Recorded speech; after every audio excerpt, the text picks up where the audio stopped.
అనంతపురం జిల్లా Kalyandurg municipal chairman ఎన్నికపై ఉత్కంఠ నెలకొంది. ఇప్పటికే నేతలు కౌన్సిలర్లను క్యాంపుకు తరలిస్తున్నారు. టీడీపీ బీజేపీ తరపున 11 మంది, వైసీపీ నుంచి 13 మంది కౌన్సిలర్లు ఉన్నారు. ఎమ్మెల్యే, ఎంపీ టీడీపీకి చెందిన వారు కావడంతో కూటమికి వైసీపీకి సమాన బలమైంది. అయితే వైసీపీ కౌన్సిలర్లు కూటమికి మద్దతు ఇస్తారన్న ప్రచారం జోరుగా సాగుతుంది. ఎల్లుండి జరిగే మున్సిపల్ ఎన్నికల్లో ఎవరు గెలవబోతున్నారనే దానిపై ప్రజల్లో ఉత్కంఠ నెలకొంది. ఇదే అంశానికి సంబంధించి పూర్తి సమాచారం మా ప్రతినిధి ప్రవీణ్ అనంతపురం నుంచి లైవ్లో పూర్తి సమాచారం అందిస్తారు. ప్రవీణ్,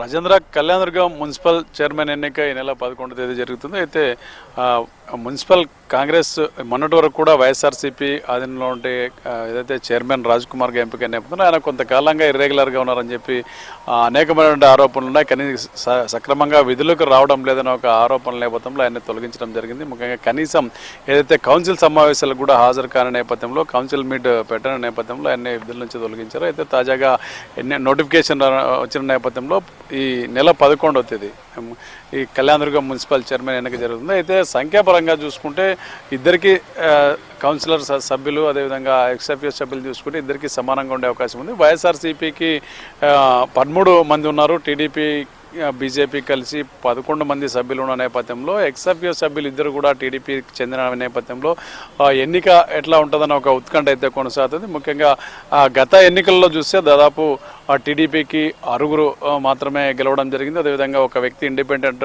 అభ్యర్థిగా ఉన్నారు. ఏదైతే జనరల్ ఎలక్షన్స్ ముందు కొందరు వైఎస్ఆర్సీపీకి చెందినటువంటి కౌన్సిలర్ టీడీపీలో చేరారు. మొత్తం టీడీపీ సంఖ్యాబలం చూసుకుంటే ప్రస్తుతం అయితే 11 మంది సభ్యులు కూటమికి సంబంధించి ఉన్నారు. ఇండిపెండెంట్గా గెలిచిన ఆ వ్యక్తి బీజేపీలో చేరిన నేపథ్యంలో మొత్తం కూటమి సభ్యుల సంఖ్య 11కు చేరింది. ఎమ్మెల్యే అమిలినేని సురేంద్రబాబు టీడీపీ నుంచి ఎన్నికైన నేపథ్యంలో ఆయన ఎక్స్ఎఫ్ఏ సభ్యుడిగా ఉంటాడు. అదేవిధంగా ఎంపీ అనంతపురం ఎంపీ కూడా ఏదైతే అంబికా లక్ష్మీనారాయణ టీడీపీకి చెందిన వ్యక్తి కావడంతో వీళ్ళిద్దరి ఓట్లు కూడా ఎక్స్ఎఫ్ఏ సభ్యులుగా వీళ్ళిద్దరు కూడా కౌన్సిల్లో ఉంటారు. 13 మంది కూటమికి మద్దతు ఉన్న నేపథ్యంలో వైఎస్ఆర్సీపీ కూడా 13 మంది సభ్యులు అయితే ఉన్నారు. గతంలో ఒక సభ్యుడిని పార్టీ నుంచి సస్పెండ్ చేసినప్పటికీ తిరిగి అతని సస్పెన్షన్ ఎత్తివేసిన నేపథ్యంలో కూటమికి సంబంధించిన సేమ్ 11 మంది ఉంటే, అదేవిధంగా వైఎస్ఆర్సీపీకి చెందినటువంటి 13 మంది సభ్యులు ఉన్నారు. ఈ 13 మంది సభ్యులను కూడా కాపాడుకోవడానికి వైఎస్ఆర్సీపీ నేతలు అయితే తీవ్రంగా ప్రయత్నాలు చేస్తారో, మరోవైపు ఏదైతే వైసీపీకి చెందినటువంటి కౌన్సిలర్లు టీడీపీకి మద్దతు ఇస్తారని ఒక ప్రచారం జరుగుతున్న నేపథ్యంలో ఆ పార్టీ ఇన్ఛార్జ్ తెల్లారి రంగయ్యతో పాటు నాయకులు అప్రమత్తమయ్యారు. కౌన్సిలర్లందరినీ క్యాంపు రాజకీయాలకు తరలించే ప్రయత్నాలు అయితే చేస్తున్నారు. ఇప్పటికే చాలా మంది క్యాంపుకు వెళ్ళినట్లు కూడా తెలుస్తుంది. అయితే ముఖ్యంగా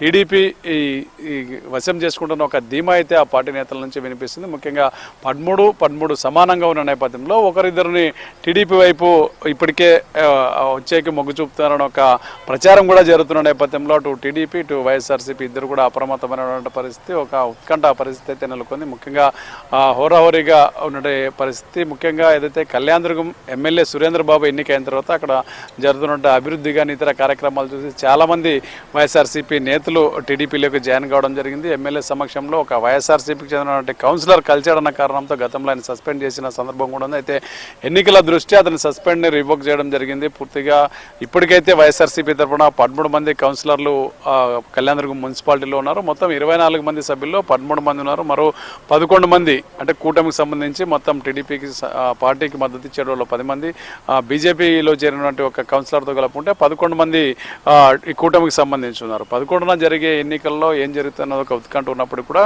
కూటమి ఈ చైర్మన్ గిరిని చేజిక్కించుకుంటుందనే అవకాశాలు అయితే బలంగా ఉన్నట్లు కూడా మనకి సమాచారం ఉంది. ఇప్పటికే ఏదైతే రాజ్ కుమార్ని తొలగించిన తర్వాత ఇన్ఛార్జిగా టీడీపీకి చెందిన తిమ్మప్ప వైస్ చైర్మన్గా ఉన్న వ్యక్తి, టీడీపీకి అనుకూలంగా ఉన్న వ్యక్తి తిమ్మప్పను ఇన్ఛార్జ్ చైర్మన్గా కొనసాగుతున్నారు.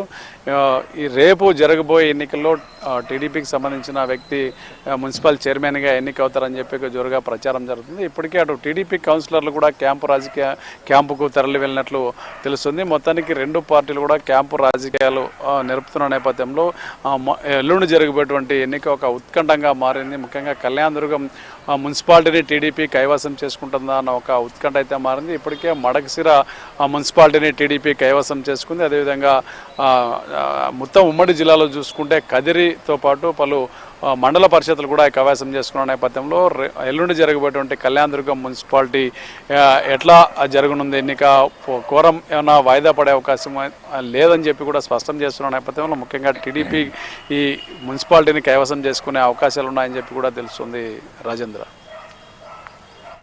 Right, thank you Praveen.